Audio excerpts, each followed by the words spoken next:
Hello and welcome to Tungsten Tales. My name is Mackenzie Cadman and this is day 2 of the 44th Winmau World Masters here in Bridlington. I'm joined by the man from Winmau, Simon Hall. Simon, how are you? I'm very well, Mackenzie. How are you? I'm very well. Good. We're here to review what went on yesterday and what's going to go ahead today. You were here watching all the games. Some good darts? Some really high contested games of darts yesterday. From the 256 that started down to the 16 men that we've got now.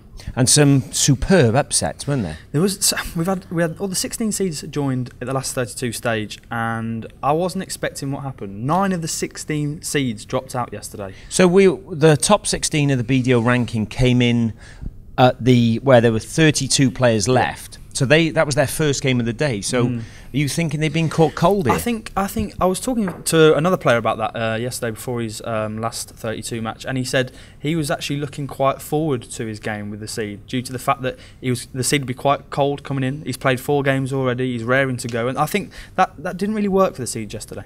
Yeah, you would see by the numbers, and you've highlighted a few games. One of them was Scott Waits and Chris Landon. I mean, I've never heard a sound like it. A roar when Chris Landon won that game. I mean, he had so much support behind him, and to win 3-0 as well against Scott, that's a great result. And I spoke to Scott after, and Scott was very happy with the way he played.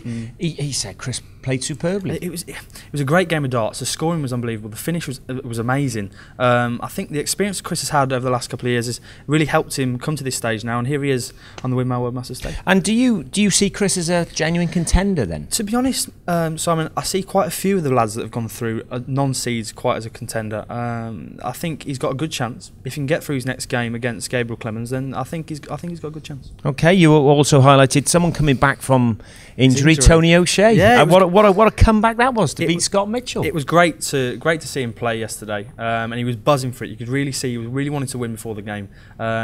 Everybody was kind of felt like there was going to be a bit of a proper game on, and that's what happened. Tony really played well. He's some great finishes under pressure, and he come through.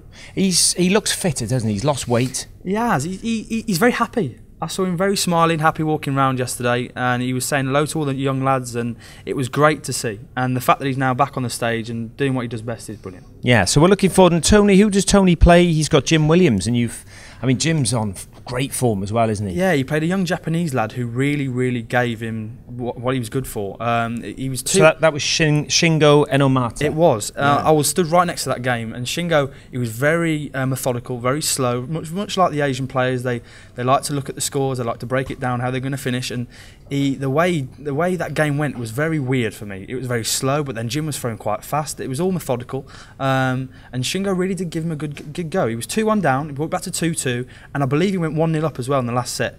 Jim had to come back, and I believe he had a finish on the ball. I believe it was 1-2-8 on the ball to win, and it was a great finish, great game. So we're looking forward to Tony and Jim facing off later. Yeah. You've also got down Willem Mandigers. He played Mark McGrath. Yeah, a good friend of mine. Great game. Mark went 2-0 up. Willem came back with some big score in the middle of the legs, and Mark missed a few doubles in the middle, but towards the end Mark powered through. In 3 legs he only didn't hit a ton plus 3 times.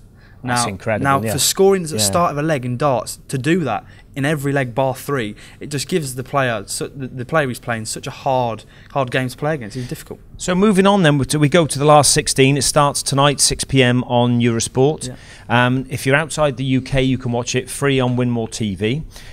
We've got Mark McGeaney playing Neil Duff, Toon Gree playing Martin Phillips, Ross Montgomery playing James Hurrell, Chris Landman and Gabriel Clemens, Tony O'Shea, Jim Williams, Mark McGrath, Cameron Menzies, and Christoph Rajeski and Alan Sauter, and Yuri Dushter and Glenn Durant. Yeah. You've highlighted the Christoph game and Alan Sauter. Now, Christoph's had a couple of games in the PDC and the Euro Tour, and he's done really well. He's been getting to the semi-finals, getting to the quarter-final. He's been really bringing the big boys, and I think for me, he's a dark horse at this tournament. Not a lot of people know of him coming in. He played at Lakeside as well early on in the year. Yeah, he did. He did quite well there, and they got to the quarter-finals.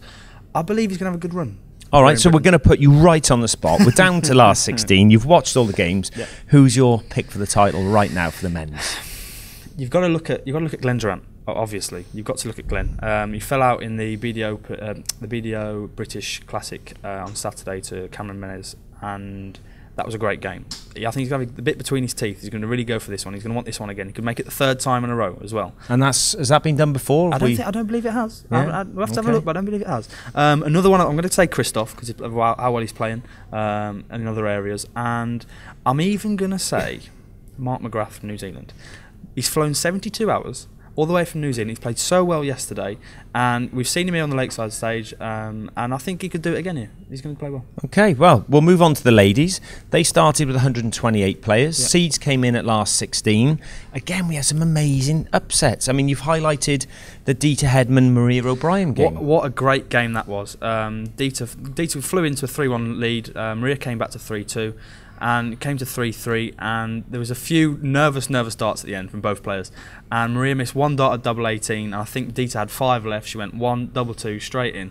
And it just shows how well Maria's been playing over the last couple of months too. In the last 6 months, she's now qualified for Lakeside. But Dita's so good under pressure. It's the experience. Yeah. She's number 1, and to me, she could have a good go in this one as well. And then you've got Fallon Sherrock and Sarah Roberts. Another good game by the look of it. 4-3. Sarah played really well. Really put us Fallon under pressure, and it's a bit of a shock upset. A really shock upset. I think Fallon thought she was going to go through.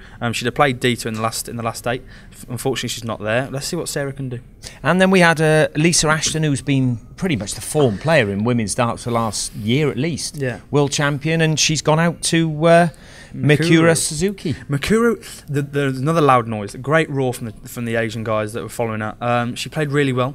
I believe she went 2-0 up as well. It was a great game. Another shock. It's great to see these shocks here in Bridlington. I'm loving it. I really am. But, and it's good because we don't often see that many shocks across world darts. So the final lineup for the last 8 is Dita Hedman, Sarah Roberts, Corrine Hammond, who won the British Open. Yes, she did. Yeah, Corrine won Saturday. that. She's playing Mikura Suzuki. Then we have Lorraine Winstanley against Anastasia. That should be that's going to be a great game. Anastasia's played really well as well this weekend. She's not long had a baby. No, so she's come back to form. And then we have Trina Gulliver and Tricia Wright. Yeah, it's going to be a great ladies and the men. We've got a great format coming this tonight, and I'm really looking forward to it. And me. And you can see it again. That's at 6 p.m. on Eurosport or free on Winmau TV. Cheers, Max. See you later.